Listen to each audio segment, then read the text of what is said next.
დედა გამუდმებით მეუბნება, რომ ნებისმიერი ჩემი კლასელი მე მჯობნის, რა ვქნა. ეს არის ანონიმური წერილების მე-16 ეპიზოდი და ფსიქოლოგი ჯანა ჯავახიშვილი უპასუხებს ჩვენი გამომწერების ანონიმურ წერილებს. ძალიან რთულია, როცა ვიღაცას გადაარებენ. საერთოდ შედარება ძალიან მნიშვნელოვანია რა თვალსაზრისით. აი მაგალითად, მარგარიტ ტეტჩერს უწოდებდნენ რკინის ლეიდის. ეს იმიტომ იყო, რომ რკინა განხილული იყო ხის კონტექსტში. ანუ ხეზე უფრო ძლიერია რკინა. მაგრამ თქვა ფოლადისთვის რა შეედარებინათ, მაშინ სისუსტეს ნიშნავს რკინა. ანუ მნიშვნელოვანია ვის გადარებენ, რა კონტექსტში განგიხილავენ. მომე დროს თუ ქრონიკულად ვიღაცაზე გეუბნებიან, რომ ის გჯობია.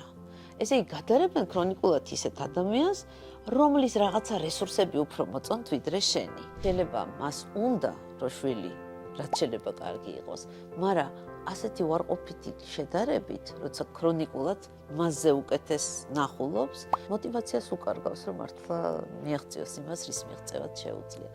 ამიტომ ალბათ ერთი დედას უნდა დაელაპარაკოს ამაზე. მე მინდა გიყვარდე ისეთი, როგორც მე ვარ. შეიძლება კონფლიქტოთ. შენ როცა ასე ამბობ, მე ვგრძნობ ტკივილს და ფიქრობ, რომ შესაძლებელია შენ მე არ მოგწონვარ.